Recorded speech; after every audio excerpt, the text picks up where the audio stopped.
I barely had time to glance around when everything around me started spinning as if in a mad vortex. The night sky whipped by a cold wind, the rustling of branches scraping against the trail, and a sudden, almost deafening silence that came at the very moment I realized a tiger was lurking just a few steps away. And it wasn't just a tiger. It was something filled with a primordial rage and fierce, scorching hatred. For an instant, my heart practically stopped. I understood that in this moment, everything was at stake. From now on, any wrong move, any sound, any shift in the air might be the last mistake after which I'd have no chance to escape. I felt my legs weaken, and at that same instant, a survival instinct flared within me. I woke up to a dull thump, as if something heavy had fallen a few steps away. A second later, the entire forest was filled with a sharp, bristling silence, unique to wild woods before a storm. My eyes opened, but I didn't immediately recognize where I was. My mind, still foggy from sleep, slowly pieced together the scene.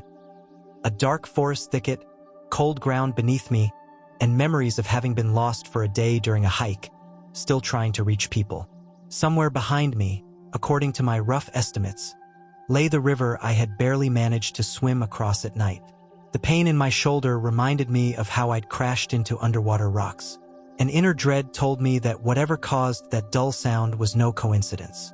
I had a strong feeling I wasn't alone in the forest, and that not alone definitely didn't mean some friendly companion. Maybe it was an animal, a fleeting movement that had sharpened my senses. Or maybe I just dreamt it in a nightmare. But my heart had already started pounding as if urged on by a whip. I lay half in darkness under the low branches of a thick fir tree I'd chosen the evening before as a sleeping spot. At least it offered me some shelter from the rain. Not that I'd counted on a peaceful night. Too many events had crashed down on me in the past day. But my exhausted body demanded rest, and I passed out until dawn. Now, in the pre-dawn gloom, I could scarcely make out the outlines of tree trunks. I wasn't sure if I was ready for another dash.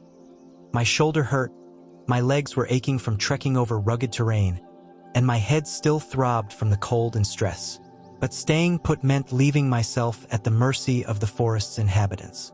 Gritting my teeth, I lifted myself up and slowly crawled out from under the fir branches, trying not to jostle the wet boughs so as not to make extra noise. My damp clothes clung to my body. A fine drizzle fell from the sky, though in places the canopy offered some protection. I had neither a lighter nor matches. I'd lost almost everything when I fell into the river. I did have a tiny bottle of antiseptic I'd somehow managed to save in the fall, along with a folding knife that hadn't slipped out of my pocket by some miracle. I clung tightly to that knife, as if it could be a decisive factor if I encountered a predator. Again I paused, listening for the source of the thud that woke me. The forest seemed to have swallowed every noise except for the dull rustle of rain and the quiet creaking of trees under gusts of wind. But the gnawing sense of alarm wouldn't let go. I knew a tiger roamed somewhere in this forest, the same one many locals called Rabid. Rumor had it that it had been spotted near riverside villages, displaying signs of that terrible disease. Unafraid of people, attacking both livestock and hunters. I hadn't expected to meet a tiger in these parts. I hadn't really believed it was truly rabid. But now, after last night, I was no longer certain of anything. I stepped cautiously, feeling the ground with each step so as not to snap any twigs underfoot. Low brush tugged at my ripped pant leg, tearing it further. Every few seconds I paused to listen, but aside from the distant hooting of birds, there was nothing suspicious. Maybe I was just spooking myself, and there had been no thud, or a branch had fallen. An hour ago, right before I finally passed out, I'd noticed heavy clouds gathering again. Rain isn't the best weather for navigation, but it still beats a foggy night. I knew one thing: I had to find a way to civilization. At dawn, there was at least some visibility, and maybe I could orient myself by the terrain. Somewhere around here, if I hadn't totally lost my bearings, there should be a hunter's trail that led to a broader clearing. From there, according to the notes in my now waterlogged notebook, you could reach an old ranger station that might still be manned. Failing that, maybe there'd be supplies left there, ammunition, food, though I had no idea if the station was still in operation. But to get there, I first had to cross that stretch of forest the locals referred to as protected. I gave a wry grin. Protected means hunting was supposedly off-limits, and wildlife was abundant. A tiger could easily live there, and yet I had to keep going. It filled me with dread to wander through the beast's territory, especially since I knew it existed and was no mere rumor. The mere fact that I survived its pursuit last night was already a stroke of luck. Maybe the rushing river had kept the predator from continuing the chase. But there was no guarantee it hadn't found a way around and wasn't waiting for me around the next bend. Absolutely none. So I pressed on, occasionally wondering, should I call out? Maybe there's a ranger or hiker nearby. But that could attract the wrong kind of attention, and running into the tiger face to face, even armed with a knife, I stood no chance in a direct fight. Every fiber of my being screamed, "Don't make a sound!" So I continued on silently, clinging to my self-control. My shoulder ached, it was difficult to raise my left arm, but I had to move. Slowly morning advanced, and a pale light started to filter through gaps in the canopy. The ground squelched with mud. Clearly there'd been intense rainfall overnight, but by now I'd grown numb to it all. I just walked. If I could have stopped to build a fire, dried my clothes, warmed up, but that was far too dangerous. Smoke and scents might attract the beast, or else some gang of poachers. Rumor had it black hunters sometimes roamed around, setting traps and shooting anything that moved. On the trunk of a nearby tree I spotted deep scratches. Fresh ones, like something had been honing its claws. I froze, peering closely. The scratches were at chest height and continued higher up. I ran a finger along one groove. The bark looked almost slashed open. This had to be the work of a large predator. A bear will sometimes mark trees, but those are typically more ragged, whereas these parallel lines had a lethal elegance, like the swipe of a big cat's claws. "Tiger," I murmured. The question was whether these marks had been left yesterday or a week ago. My feet carried me onward, away from that spot. Raindrops dripped off overhanging branches, sliding down my collar. I longed for warmth and hot tea, briefly recalling how recently I had been sitting around the campfire with friends, joking, teasing one another. How carelessly we had decided a few days ago to try a new route. How everything went south once night fell, the downpour began, and we heard those horrible screams. I lost sight of my companions. Maybe they escaped, maybe someone got hurt. I shook my head, forcing out the memory. If I let myself wallow in self-pity or despair, I'd be done for. After passing through a zone of fallen trees, I reached a more level area. The ground rose in gentle waves, and here and there large stone boulders stuck out of the turf. I decided to veer slightly to the right to gain higher ground. That way I might get a decent view of the surroundings. Climbing, I braced myself on trunks so I wouldn't slip. My shoulder flared with a stabbing pain. I felt as though I'd been through a meat grinder. Every muscle ached. My head spun from lack of rest and stress. Yet adrenaline still coursed through my veins, preventing me from collapsing. A bird hooted overhead, making me jump so violently I almost slipped off the wet rocks. I again looked around and realized that soon I would be at a vantage point where I might see further. Then I heard the sound I dreaded, a muffled growl or snort, reminiscent of something I'd heard once before. It came from somewhere off to the side, maybe 50 meters away beyond a small clump of trees. I froze, like a rabbit in front of a wolf. My heart nearly leapt out of my chest. My eyes widened in helpless terror. Another growl, louder this time, angrier. I realized it truly was the tiger, and it was somewhere close. Does it smell me or see me? Raced through my mind. My legs turned to jelly and I immediately crouched down, easing my way toward some bushes to the left, hoping to blend into the terrain. My instincts told me, don't run, don't make noise. If I spook it, it'll definitely attack, and I'm on open ground with no chance. I crept on tiptoe toward a large rock and froze, becoming as motionless as a stone. The growling stopped, and the forest returned to a menacing silence. Minutes felt like hours. I was afraid to blink. Far off, something rustled, like a big animal moving through brush. Perhaps the tiger had not noticed me or lost interest. I could have stayed like that forever, but the forest gave me no choice. If I moved and it was still close, it would hear me and pounce. The hammering of my heart thundered in my ears. Every second was torture, yet I forced myself to breathe as quietly as possible. Maybe 5 minutes passed. Very carefully, I raised my head. Nothing in sight, just dripping branches and a strip of gray sky above them. No tiger visible, no growling. Maybe it had left. Summoning courage, I began creeping backward, still crouched low. Descending a couple of steps along the slope, I spotted a narrow gully full of tall grass. Possibly I could slip through there unseen. Even if it meant giving up the vantage point, at least I'd be out of sight. Suddenly a branch snapped on my left, as if something heavy had stepped on a dry twig. I whipped around and glimpsed a striped figure in the dusk of the trees. I felt a chill in my core. The tiger was about 20 meters away. It wasn't roaring or charging, but stalking, trying to spot or smell me. I managed to make out its large feline face, eyes brimming with ferocity. People say tigers always look bright, but in the dim, overcast forest, its fur seemed dull and grayish-brown, the stripes nonetheless distinctly visible. My heart pounded so fiercely I feared the beast might hear it. I can't run, too close, I realized. Very quietly, I lay prone and began crawling toward the gully, praying the thick grass and uneven ground would hide me. Each centimeter tested my endurance. The ground was cold, dampening my clothes, as my outstretched hand met roots. Inch by inch, I slipped forward, praying the tiger wouldn't spot the swaying grass.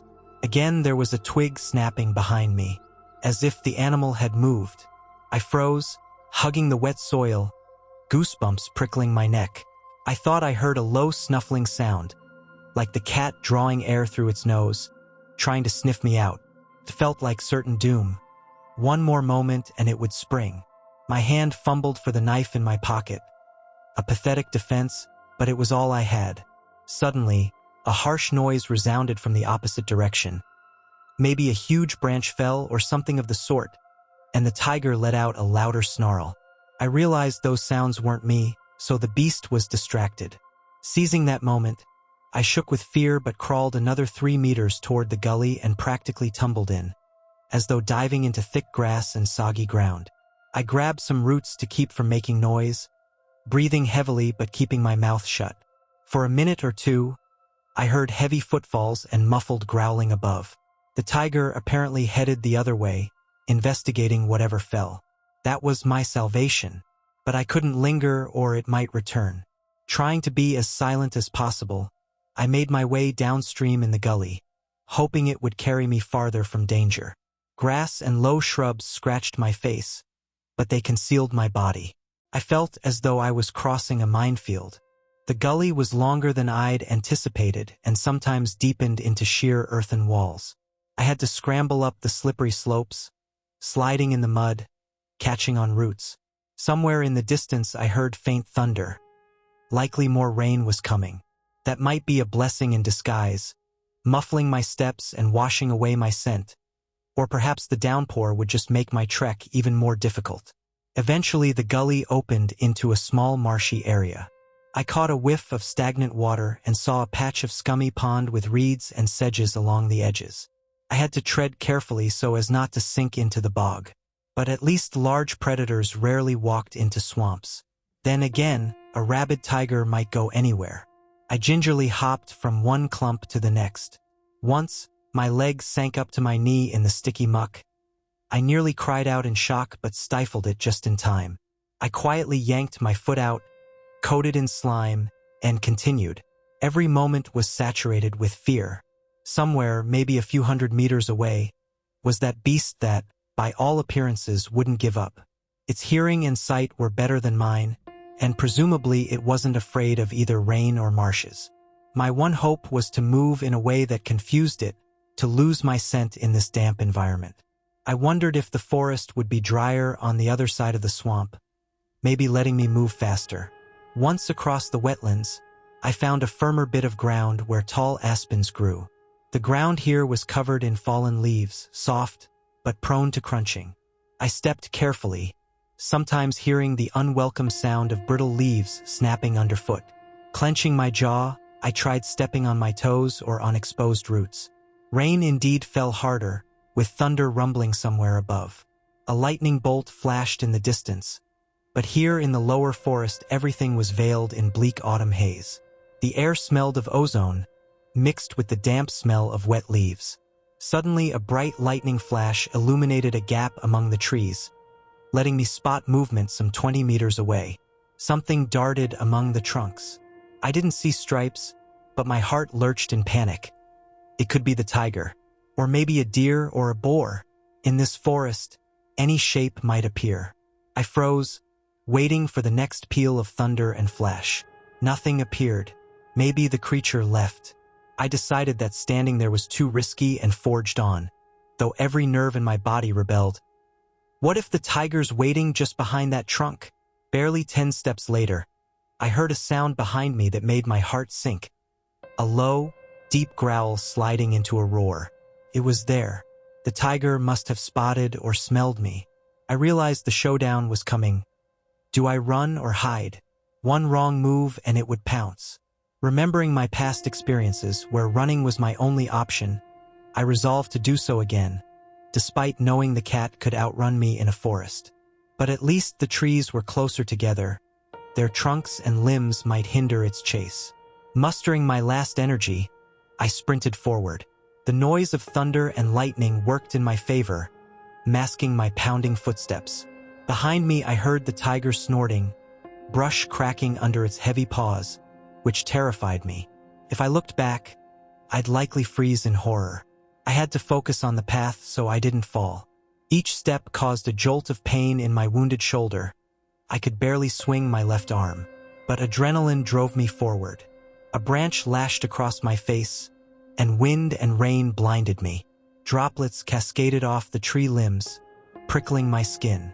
But the tiger was still close. Its snarling grew louder, some deep, guttural sound. I started thinking it wasn't running full tilt but merely trailing me. Waiting. A crazy thought flickered. It's toying with me like a cat with a mouse, staying close enough so I can't fully escape, but not killing me outright, wearing me down so I collapse. Thunder boomed overhead. Another lightning strike lit up the forest, and I caught sight to my left of a huge tree trunk the storm had toppled. Its canopy formed a thicket of branches and leaves, something like a barricade. Should I climb up there? Flickered through my mind. No guarantee the tiger wouldn't follow, but if I could wedge myself amid the spiny branches, maybe it'd be harder for the beast to reach me. It was a desperate chance, better than just running aimlessly. I made a sharp pivot to the fallen trunk. My boots skidded on wet leaves, but I somehow stayed upright and dove under the tangle of limbs. Twigs clawed at my face and shoulders like sharp talons, but I pressed on, grabbing whatever handholds I could. Behind me, the tiger roared in fury, apparently realizing I'd changed tactics. Perhaps it couldn't slow down in time or tried charging straight in, because I heard branches cracking, and the entire canopy shook. Huddled within that tangle, I saw the tiger lunge past a mere 2 meters away, slamming into the spiny branches. In the lightning's glare, its eyes looked almost demonic, glowing with a mad red tint, its face contorted by snarls. The animal tried to follow me inside, but the snag of limbs slowed it down. An enormous paw swiped near my face, and I jerked away, narrowly avoiding contact. My heart was ready to burst. The tiger jerked again, and I glimpsed its bared fangs and drooling muzzle. I noticed the animal's abnormal salivation, a sure sign of disease. Possibly rabies had made it so aggressive and irrational. It didn't retreat despite the branches scratching its own face and flanks. Yet I knew that if it found a gap or forced its way through, it would reach me. I couldn't stay put long. At one point, thunder cracked so loudly that the beast seemed momentarily distracted, giving me the time to scramble to a different opening. Crawling on all fours, scratching my arms, I burst out the side of the fallen tree, then sped off among a thicket of young birches. Behind me came a furious roar. Clearly the tiger had spotted my move. I ran headlong, heedless of my path, through mud and lashing rain. My hands shook, My shoulder was on fire, and it felt like I'd collapse at any second. But the knowledge that a rabid tiger was chasing me kept me running. Between bolts of lightning and thunderclaps, I could hear my own ragged sobs of terror and exhaustion. I can't remember how long I ran like that. Maybe a minute or two, or perhaps an eternity. At last, I burst into a clearing overgrown with weeds and bushes. I tore across it, glimpsing a rocky ledge on the far side. Perhaps there was shelter there. I bashed my way into the bushes, stumbled, and fell hard, injuring my bad shoulder. My vision darkened for a second, and I nearly blacked out, but the thought it'll finish me now forced me to stand. Crashing sounds came from behind, but the tiger's roar seemed to have died away. Maybe drowned out by the thunder and rain, or maybe it got caught in the brush. That gave me a few precious seconds. I sprinted forward, tearing through the undergrowth, until I hit a damp rock face about 3 or 4 meters high. A cliff extended along the clearing, acting like a natural barrier. I hurried along its base, searching for any crack or indentation where I could hide. To my enormous relief, I found a small grotto, almost invisible among the smooth gray rock. Without delay, I wedged myself inside, checking to see if it went deep enough. It was basically an expanded fissure about 2 meters in. Above hung a ledge of stone and some plant roots. Water trickled down the walls, but it was still drier than outside in the pouring rain. The crucial part was that the opening was narrow enough that a tiger would have a hard time crawling in. I ran my hands over the walls, hoping that if fortune favored me, the animal wouldn't be able to force its way in, giving me a chance to rest. Only then did I realize how hard I was breathing, how fiercely my heart was pounding in my chest. I huddled as far into the grotto as possible, crouching to avoid being seen from the entrance. Water slid down my back, and dirt tasted bitter on my tongue. I heard thunder booming and the rain pounding the forest, which somewhere out there still contained that nightmarish tiger. If it smelled me and tried to enter, I'd be trapped. I wouldn't even be able to run. Yet what other options did I have?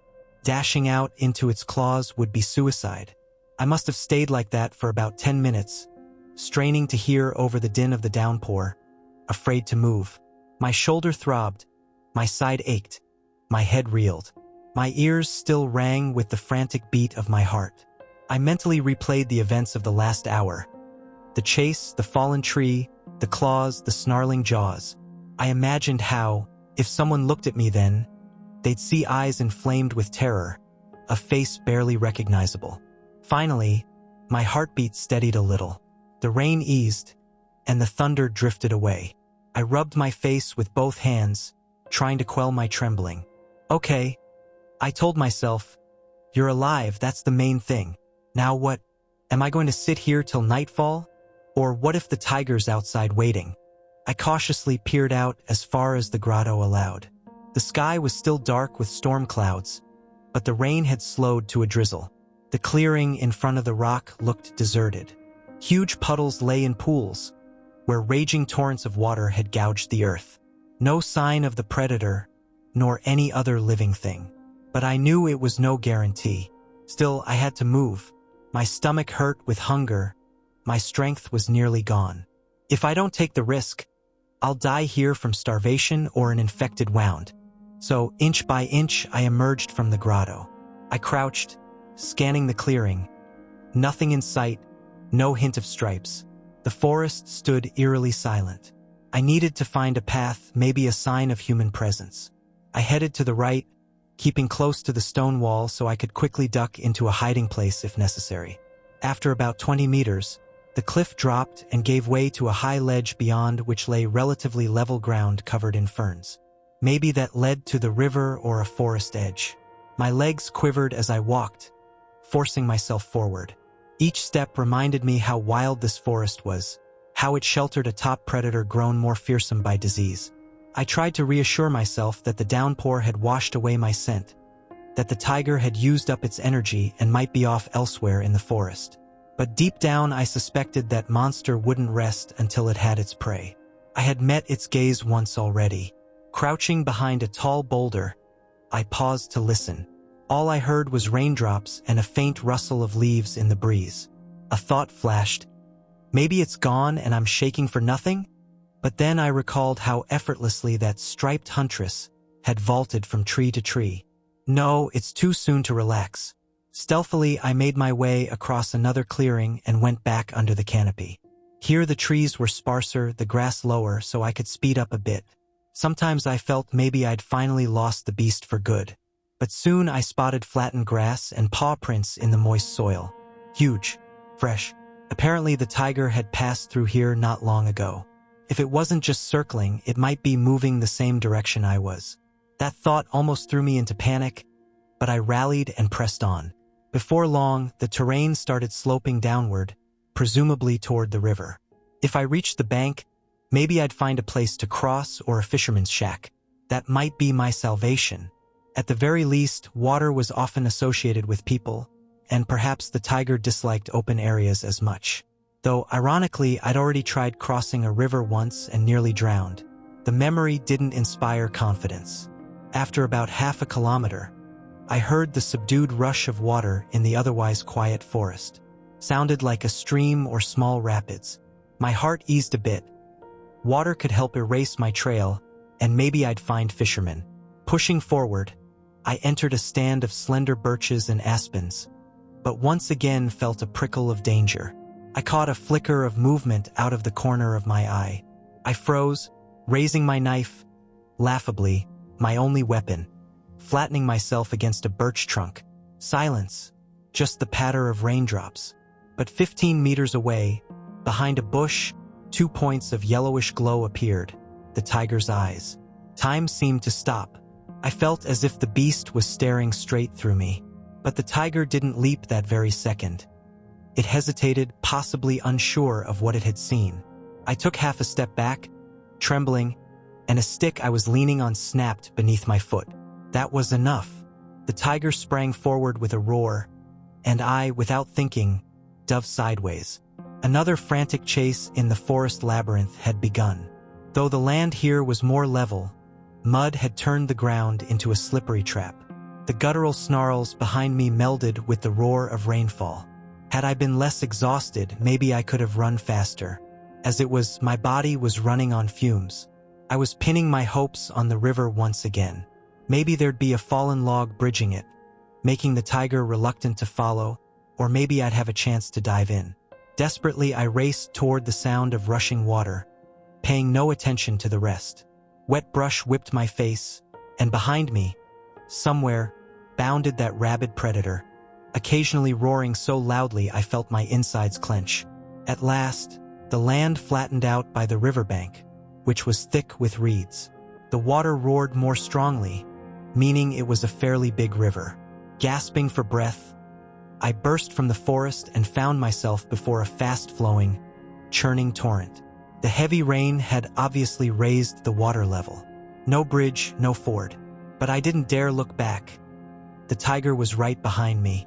Frantically, I ran along the bank, scanning for a fallen tree or at least stepping stones. A gravelly snarl came from behind, and I knew the beast had reached the bank and was readying a leap. I whipped around for a moment and saw the striped form skulking among the reeds. Panic seized me, and I waded into the frigid water, hoping it wasn't too deep. First up to my knees, then my waist, the current tugged at my legs. Another second of horrifying clarity. Tigers can swim, can't they? But I had no choice. I went in deeper. The river raged, and I saw large rocks forming rapids a few meters ahead. If I could somehow cross, I might escape. Meanwhile, the tiger emerged from the reeds, crouching low and preparing to spring.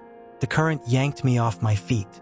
I couldn't swim well in these conditions, but the beast gave a short growl and launched into the water, sending up a huge spray. I screamed in terror, realizing it wasn't afraid of the torrent. Waves slapped against me as I struggled not to be swept away.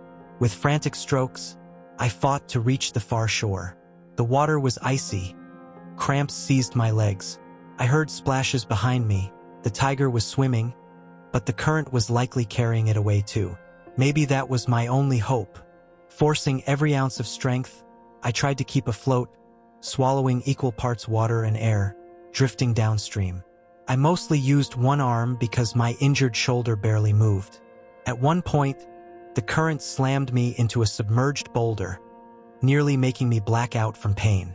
Another wave tore me free, and I resumed thrashing about. None of it felt real. I used to believe my biggest life fears were exams, relationships, maybe career hiccups.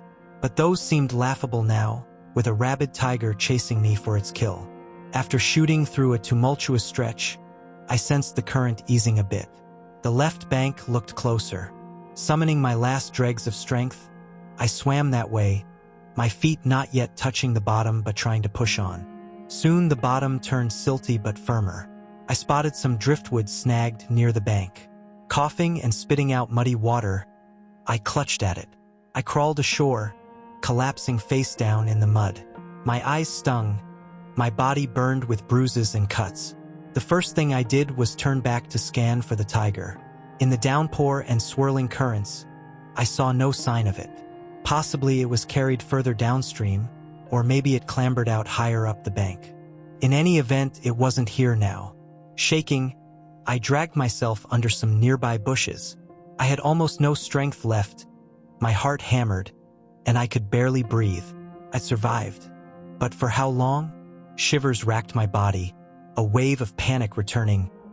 What if it comes out of the water here, like a nightmare? But moment after moment, no one emerged. And for the first time in hours, a faint spark of hope flickered. Maybe I'd finally shaken that hellish beast, at least for now.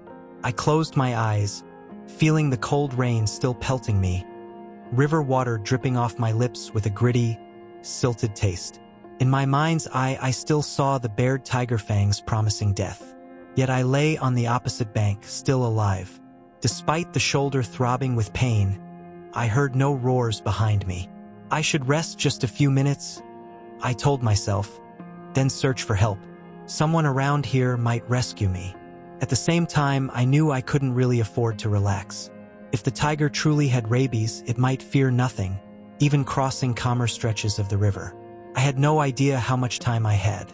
But at that moment, my brain shut down from overload, and I slipped into a daze with a single last wish, that this nightmare would finally end.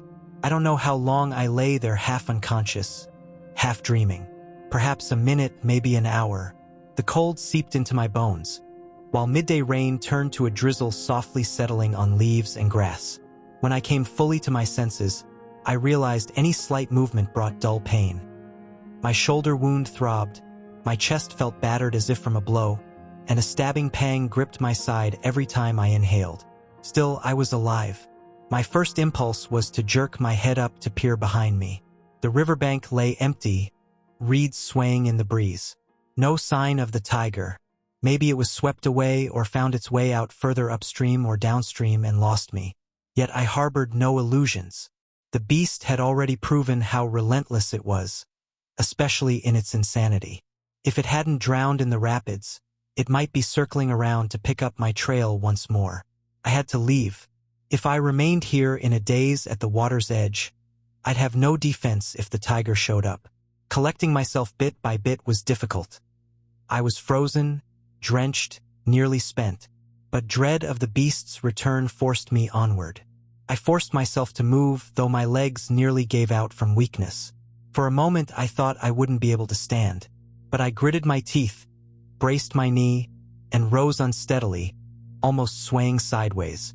The sky above was sullen and gray, a few feeble rays of dull sunlight piercing the clouds, indicating midday was passing. My mouth tasted of river water and blood. Apparently I'd bitten my lip or tongue while thrashing in the current. Silence rang in my ears, broken only by the river's soft murmur and leaves rustling in the wind. I scanned the heavy brush near the bank, half expecting to see that striped shape appear. But it didn't. Wincing, I made my way along the shore, trying to put distance between me and the spot where I emerged from the water, hoping the soft, rain-soaked ground would mask my footprints. I aimed uphill toward the forest, maybe to find a trail leading to a village or at least an abandoned hut. I badly needed shelter to dress my wound and somehow warm up. Judging by the state of my body, I didn't have much time. Using a piece of driftwood as a walking stick, I hobbled diagonally up the slope, each step making my heart pound. Every so often I paused to catch my breath and listen.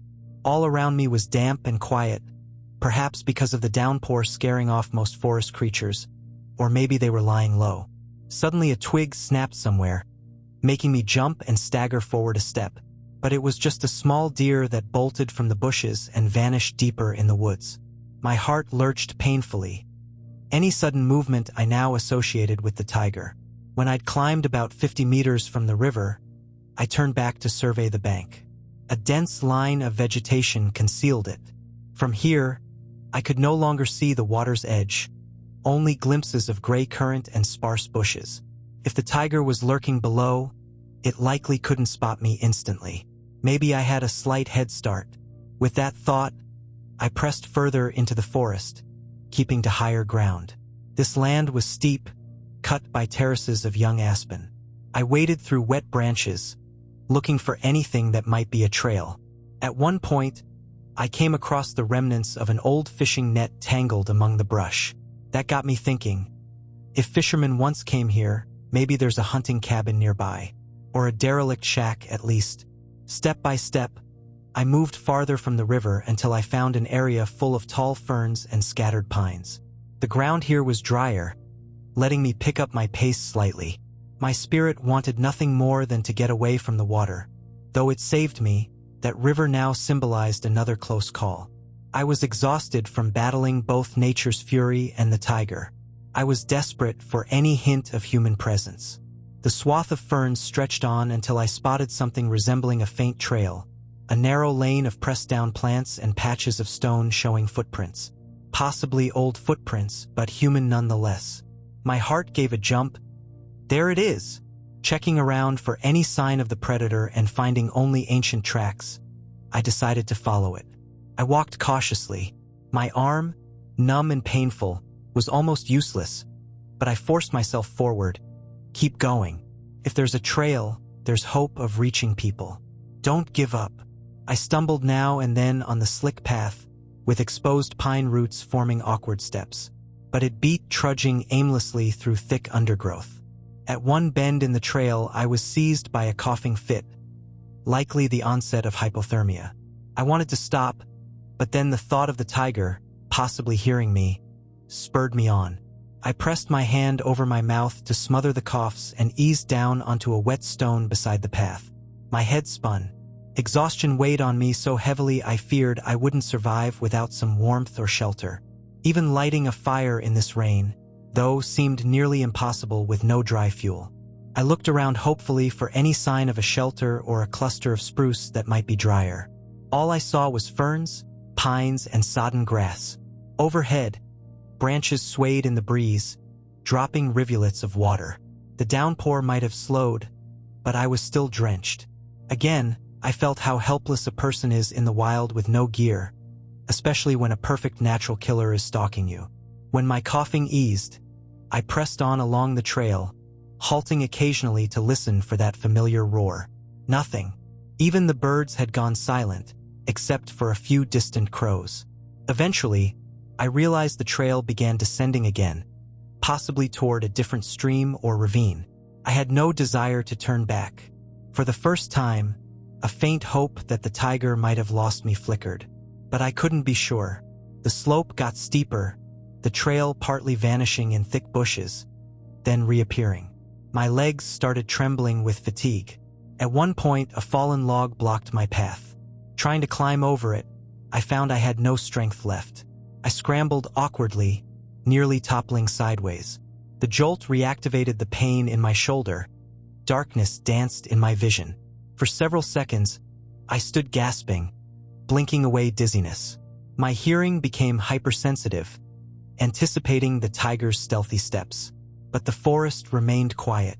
After plodding along, head swimming, I came to a small hollow. A stream burbled below, and near its bank I glimpsed a silhouette I first mistook for another fallen tree. Stepping closer, I realized it was a small log cabin or shed, half sunk into the ground.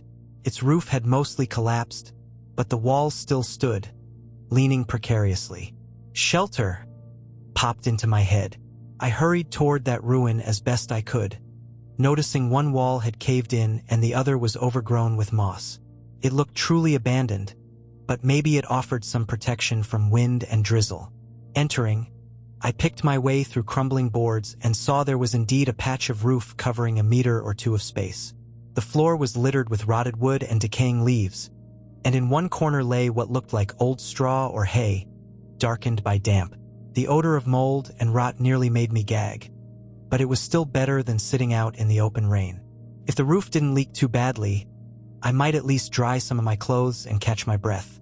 Summoning my strength, I kicked aside wet debris and squeezed in, trying not to crash through the rotten floor. It was cramped, but I found a spot where the boards held me, then leaned against a wall. My heart still pounded. My throat burned from coughing.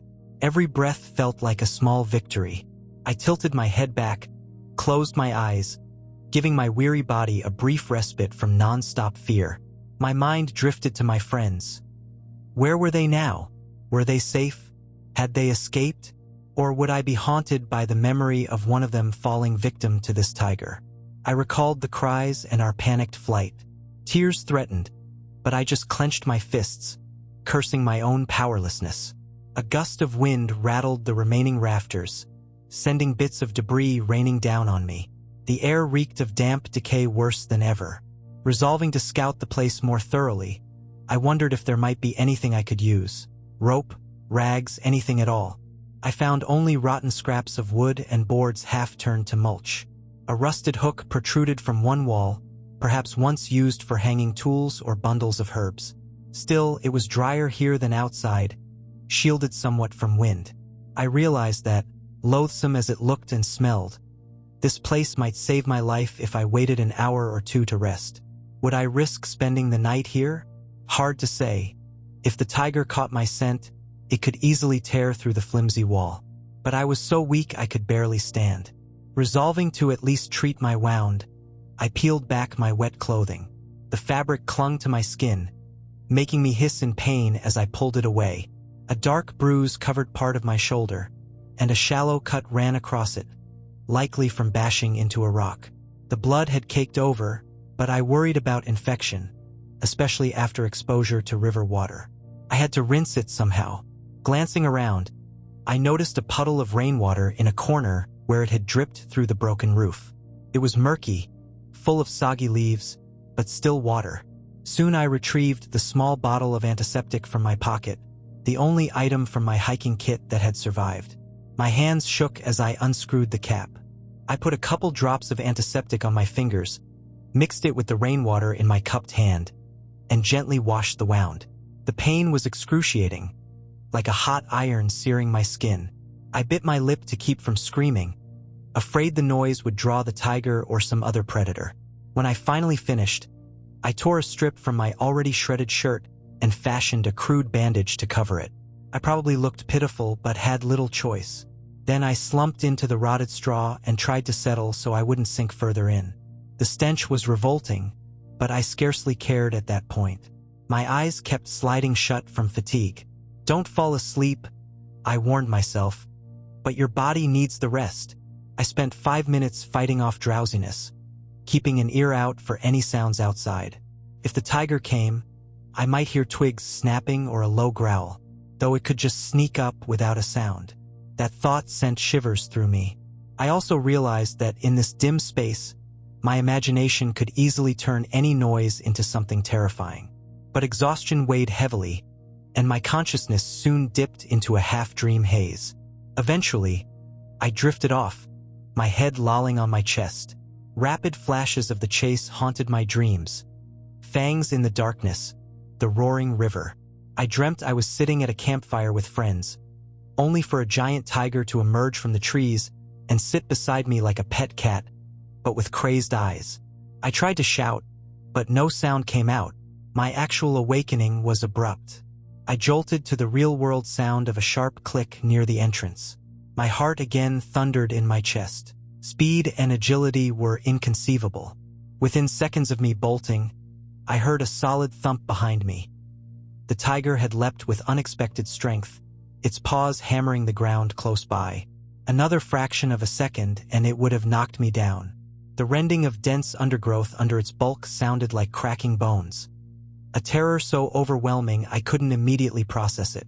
Paralyzed by panic, I fled faster, nearly slipping on mossy stones in the half-light. I keenly understood a single misstep could end my struggle for life. In the mountains, a winding trail could drop off a cliff or corner me in a dead end. The stones might slip out from under me. This mad flight was a gambler's bet with death. Every action was fueled by frenzied adrenaline.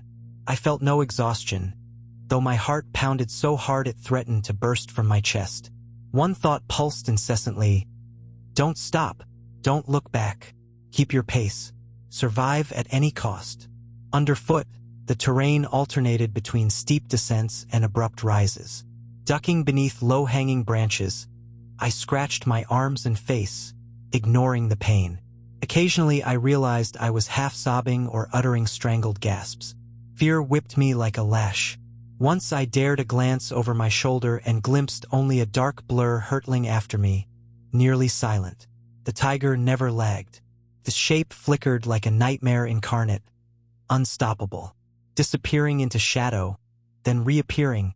Each time I thought, this is it. It'll leap now. Branches overhead suddenly swayed, and fat raindrops began slashing through the air on the cold wind. I realized storm clouds had gathered. Thunder rumbled somewhere distant. A lightning flash briefly illuminated the tiger's silhouette. Huge muscles, head hunched low, ears pinned back. I imagined it roared so loudly the heavens shook, though perhaps that was my overfed imagination. Despite my terror and how close it was, a strange resolve stirred in me. Perhaps pure survival instinct or some deeper primal will. I started thinking about where to run, where to hide, which route would avoid trapping me. But I recognized that with the tiger so near, I stood little chance of ducking behind a fallen trunk or a rock. My one option was to run nonstop toward the river. Perhaps a raging torrent would be a barrier to the beast. Each breath scalded my throat, my lungs seeming on fire. I kept losing my footing on slick rocks and roots, my heart stopping each time. This is it. I'm done. By some miracle, I managed to keep from falling. Behind me, I heard thrashing vegetation and that haunting snarling, like the animal wanted to drive me further into terror. I was perilously close to losing my wits, but it was unthinkable to slow down. It had only been a few minutes, though it felt endless. I emerged onto a slightly smoother slope, hoping to pick up speed. Then I saw, out of the corner of my eye, the tiger leap over a fallen trunk as if stepping over a twig, still on my tail. That moment I realized how vulnerable I was. If it truly wanted to overtake me, it could. Likely it was playing a game, letting me cling to the faint hope of escape before crushing my throat. Soon I heard the murmur of water. My heart hammered beyond belief, my nerves pulled taut as wires. If I reached the bank, my only plan was to jump in. I'm not skilled at swimming mountain rivers, but what else? The tiger was right behind me, seconds from sinking its fangs into my flesh, so the only alternative was the churning water. Better to risk drowning than be ripped apart. Hearing its ragged snarls nearly at my back, I poured on the last reserves of speed. In the stormy darkness and drizzling rain, I descended a steep slope to the rocky riverside. A flash of lightning let me see the fierce current, surging in places over rapids. Panic seized me at the thought of jumping, but the tiger was almost upon me. By moonlight, I saw its blazing eyes, filled with bloodlust, frothing jaws. In a final desperate move, I hurled myself into the water. The icy torrent flipped me, water rushing into my mouth as I gasped. Waves engulfed me, knocking me off my feet, dragging me across sharp stones. My limbs flailed, my sense of control vanishing. But better to brave the icy depths than be devoured alive. I wasn't sure if the tiger followed or stayed ashore. My mind was clouded by terror, wholly focused on not drowning. The raging current hurled me against the rocks, spun me in whirlpools. Eventually, I surfaced, gulping for air. My feet found no bottom. The current was too strong. I felt the last scraps of my energy slipping away. Still, fear of death is a fierce motivator. Some half-buried voice in my mind roared, Live! Don't give up. At one point, I latched onto a jutting branch, only for the flow to rip me away again. Water thundered in my ears. I saw only darkness, whipping waves, had no sense of time. Suddenly the torrent seemed to ease slightly, maybe a calmer stretch. I managed to come up for air and saw a snagged limb on the left bank. Summoning my last ounce of strength, I paddled desperately for it, hoping to drag myself ashore. One more surge. I grabbed the branch. My waterlogged clothes pulled me down, but I clung with all my might. Slipping and sliding, I somehow hoisted myself onto a small, stony ledge. I lay there, breathing raggedly, completely soaked. My chest felt crushed in a vice. Pain and exhaustion weighed on me. But the worst terror had receded momentarily. Evidently the tiger hadn't jumped after me, or else the current had swept it away too fast. I have no idea how long I remained sprawled there. Maybe a few minutes, maybe much longer. Each breath brought coughing, and my mouth tasted brackish river water. I was chilled to the bone. Far off, thunder still grumbled. Lightning flickered, and the rain's steady drumbeat continued on leaves, the shore, on me. But I was alive, which for that moment felt like a miracle. I closed my eyes, trying to gather myself to decide my next move. Staying by the water spelled hypothermia or another encounter with the beast if it found a detour. I had to push on, find any shelter. But I had almost no energy left. I tried standing, bracing with my arm, and felt a searing pain in my shoulder, likely from slamming against the river rocks. My arm wouldn't obey, giving way, so I fell back into the mud. Shakily, I got up, nearly crying out from agony, and forced myself along the bank. I had to go as far from that crossing as I could, though the storm, darkness, and fatigue made navigation hard. Eventually, stumbling through brambles and stones, I found a gentler stretch of bank with fewer trees. I realized I couldn't go much farther. Every muscle shook with strain, every cut throbbed, the cold bit my skin. Spotting a rocky overhang or boulder that might give me cover from the rain, I crawled toward it, sobbing with relief. Collapsing, I felt sleep dragging me under so strongly I couldn't resist. My eyes shut on their own, and I fell into a fitful half-sleep riddled with nightmares. The tiger on my trail in the dark, strobing lightning, screams that might have been my own. No idea how long I lay there. When consciousness returned, the downpour had eased to a feeble drizzle. The night sky remained overcast and sullen, but a faint lighter hue in the east signaled dawn wasn't far off. I panted, head throbbing, shoulder aching. I was still alive, which amazed me. I shook my head a few times to clear it. The tiger, might it still be near? Would it dare to cross the river? No answers. Shivering uncontrollably, I knew I had to act. I couldn't stay under that rock. Summoning my will, I forced myself upright despite a spike of pain in my shoulder. I needed to push on, though with the storm and no compass, I could only guess a settlement lay upstream. My memory felt hazy, but it was my only plan. Teeth chattering and legs quaking, I set off downstream, keeping away from the water's edge so as not to fall in again. Each passing minute my senses seemed sharper. I heard every rustle, jumpy at the possibility of the tiger reappearing. What if it's already here on this side, sniffing out my blood? The thought raised goosebumps, but I reminded myself that crossing such a raging river at night might not appeal to even a rabid animal. Even if it had braved it, I still had no other option. I trudged on, fighting both pain and the desire to simply collapse and let the forest decide my fate. Survival instinct drove me. Eventually, as the forest started to lighten, I realized the shapes of trees were becoming more distinct. Reaching a small clearing where the ground felt softer after the storm, I heard a distant bird call. The sound might as well have been angelic. It meant the night was ending, day was coming. Yet with that meager dawn returned a sense of dread. The tiger could hunt just as effectively in daylight, and I was too weak to defend myself. My best hope was to find people or some hideaway, or climb somewhere the tiger couldn't reach. But I recalled tigers can climb or conceal themselves in rocky dens if they wish, and a diseased one likely feels no fear or fatigue. I decided to keep following the river in search of any sign of human life. Perhaps a bridge, a trail to the base camp from which we'd set out. I had lost track of my friends, uncertain if they survived. The thought twisted my guts. All I could do was hope they heard the tiger's roars and got away, or perhaps found help in a nearby village. Relying on that was foolish. So I stumbled on in near delirium, barely able to stay upright, heading farther along the bank. From time to time, I glanced across the river, looking for signs of a pursuing tiger. But the water churned with silt, roiling from the night's deluge. I spotted a lone heron by the shore, a pale silhouette in the morning fog. As I neared, it flapped off with a noisy clatter. My heart lurched for a moment, expecting a striped ambush, but nothing happened. After perhaps half an hour that felt like hours, I realized the bank was rising into a cliff.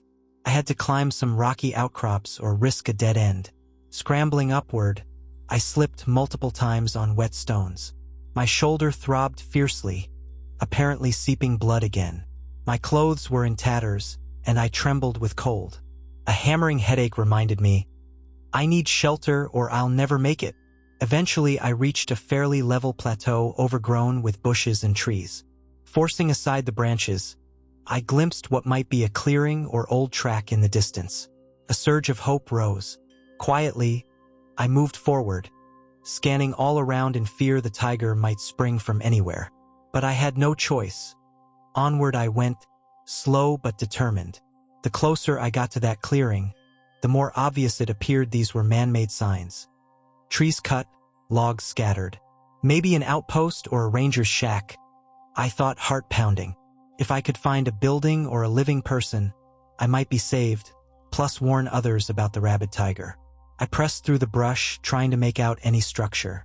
Suddenly, a branch snapped behind me, as though a large creature was following. My blood froze. I spun around. No one there, just trembling leaves in the faint dawn glow. But that sense of being stalked returned with a vengeance. Possibly my imagination, but possibly the tiger on my trail. My heart thundered so loudly it nearly drowned out my thoughts.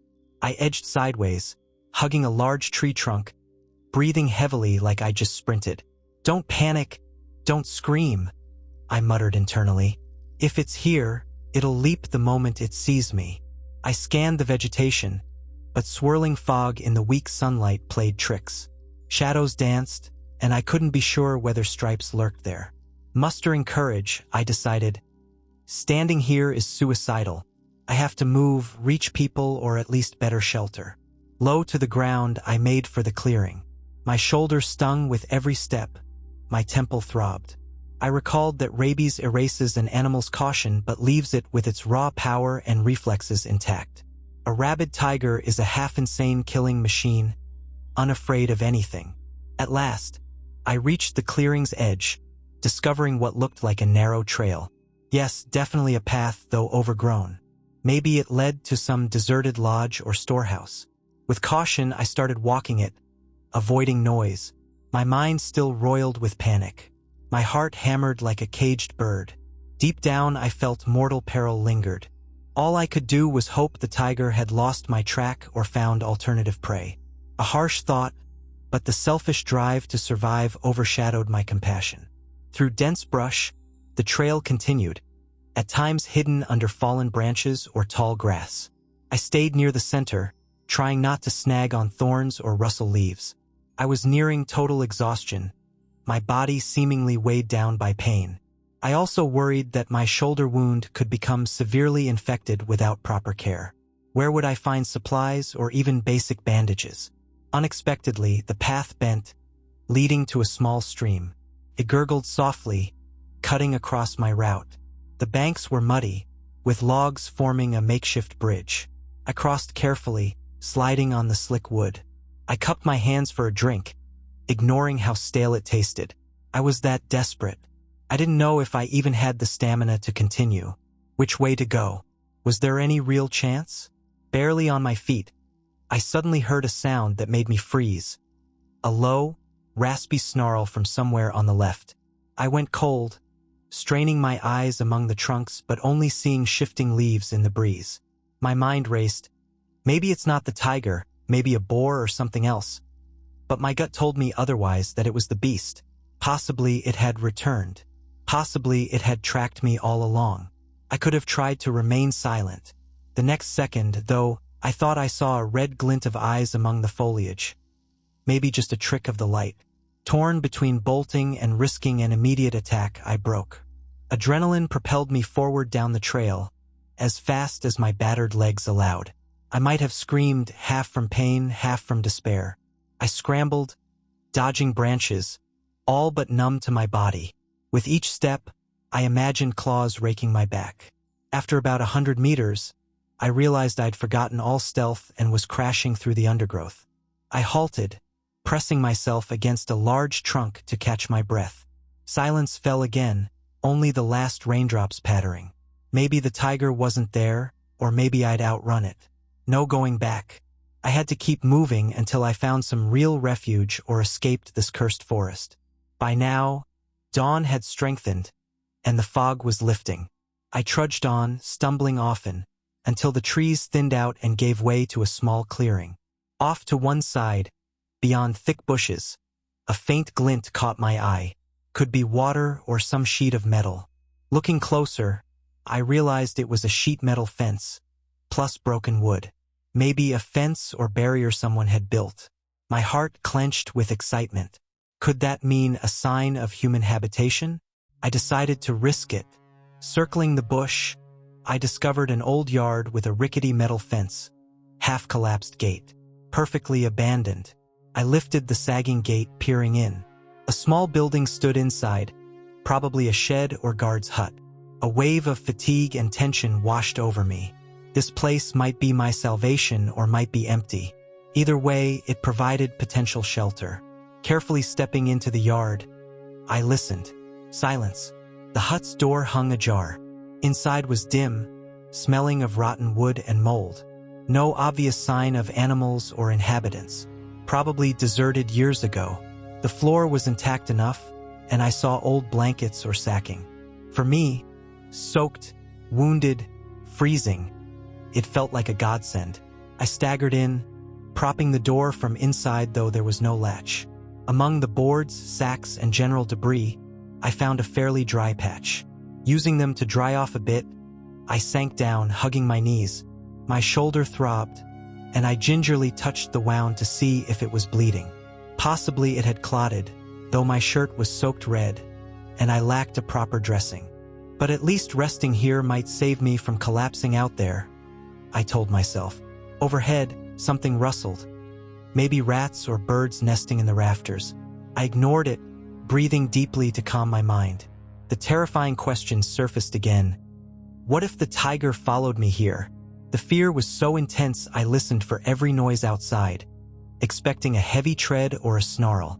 Still, time passed without any sign.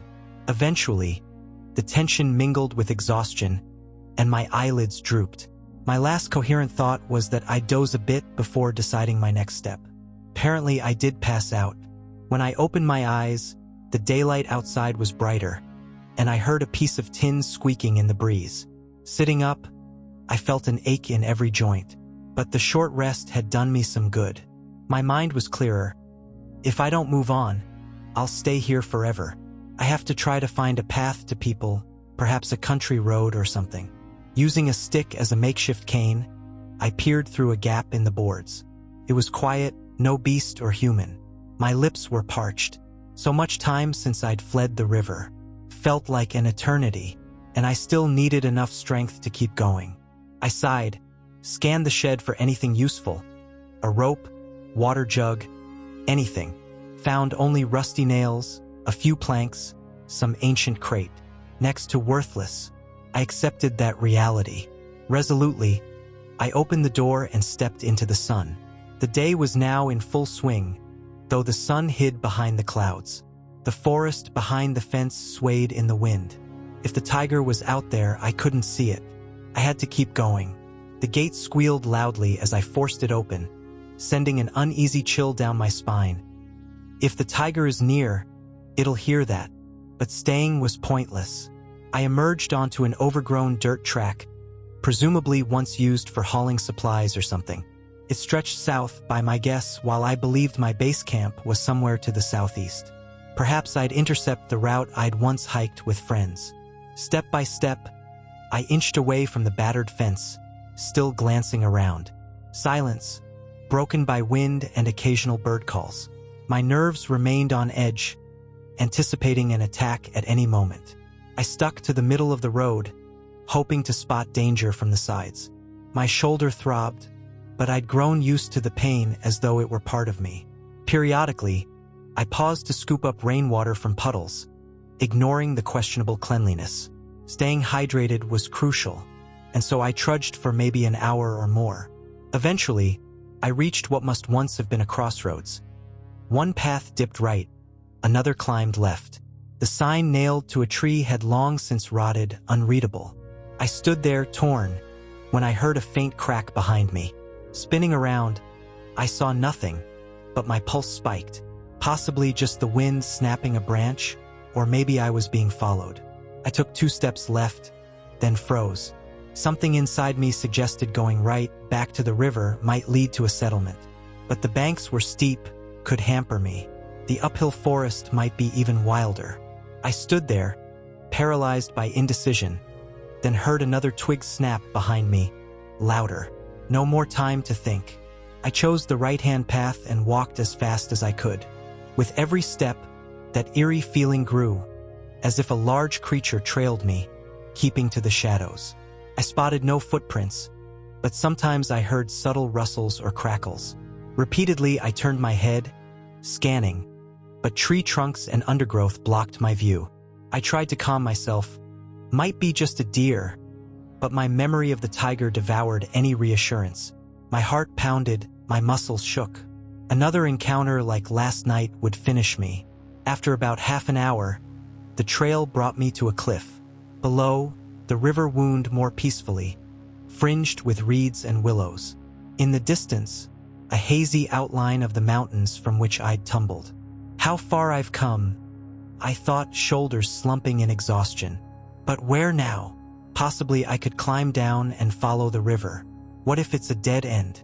As I mulled this, a jarring snarl, louder than before, echoed behind me. I froze. The sound came from the forest, distorted and unnatural. No doubt it was the tiger. Then it hit me. It had indeed tracked me all this time, denying me any chance to rest. It might have followed my scent or simply felt my presence. Pure panic exploded in my head.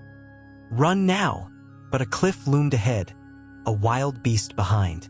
My only option was along the rim, searching desperately for a slope or path. Finally, I spied a narrow slope choked with brush. Possibly I could scramble down to the river or find a boat. Anything was better than letting the tiger corner me on open ground. Without more thought, I slid down the slope, grabbing at bushes. The clay surface was slick, and I half fell, half crawled, scraping through thorns. My heart hammered, breath ragged. Soon I emerged by the river, muddy water lapping a stony bank. Off to the left rose a dense bank of willow. To the right, I suddenly saw a human figure. Some distance away stood a man with his back to me, maybe wearing outdoorsy gear. A fisherman or hunter. Couldn't believe my eyes. A choke of relief rose in my throat. Salvation! But I hadn't taken 2 steps when I heard crashing behind me and a ferocious roar. The tiger was descending the slope. I screamed for help, running toward the man, waving frantically. He spun around, startled, leveling a rifle. I managed to shout something about tiger and help, pointing behind me. At that moment, a striped shape burst from the bushes, ignoring its injuries or exhaustion, locked on me. The stranger grasped the situation instantly. He aimed and fired at the beast, the gunshot echoing deafeningly off the rocky bank. I collapsed to my knees, overcome by fear and relief. In my blurred vision, the tiger roared in pain. The man yelled for me to get up, and he fired another shot, driving the creature back. I saw it vanish into thick brush, maybe wounded or just stunned. That gave us our opening. The man grabbed my arm, helping me stand despite my semi-conscious daze, my heart brimming with gratitude. "Let's move," he barked. There's a cabin not far from here. We'll be safe. I was too drained to feel my legs, but recognized this as my only chance. The tiger wouldn't let go if it was still alive. Rabid beasts don't stop, my inner voice stated. Yet I saw determination in the stranger's eyes. He wouldn't abandon me. I took a faltering step, knowing any second I could collapse. But he pulled me along, heading upriver. Behind us came a warning snarl. A jolt of adrenaline let me run a few more steps. We rounded a bend in the riverbank, coming upon a small wooden hut with a slanted roof. The man tore open the door, half dragging me inside. I heard him bar the door with a sturdy beam and ready more shells. It was dark in there, smelled of smoke and leather. My heart hammered so wildly I couldn't catch my breath. But between me and the beast now stood wooden walls and a man who knew how to shoot. "Catch your breath," he said. "Name's Dimitri. I know these parts, but I'd only heard rumors of a rabid tiger. Guess they're true." I tried replying, but only coughed a hoarse sound. I shook with cold and terror, sliding to the floor, leaning against the wall. Everything blurred. Pain, tension, relief. The single fact was that I was still alive and no longer alone. Maybe we could fend off the tiger or outsmart it to reach safety. But the memory of this night, a chase steeped in fear, would stay with me forever.